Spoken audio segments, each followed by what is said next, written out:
জীবন কেন এমন হয় কইছে দি? এই জীবনে যদি খালি সুখ থাকতো আর দুঃখ যদি না থাকতো, তাহলে মানুষের জীবনটা কত হাসি-খুশি থাকতো, তাই না? আর সেই মানুষটাই জানে যার দুঃখ,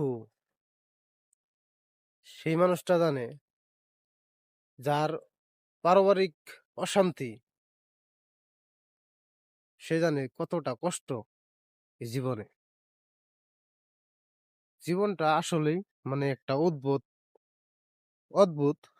জীবনটা।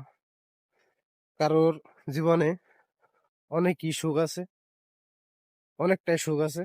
আর কারোর জীবনে সুখের ছোঁয়াও দেখতে পায় না। আমার জীবনটাও এখন তেমনই হইছে।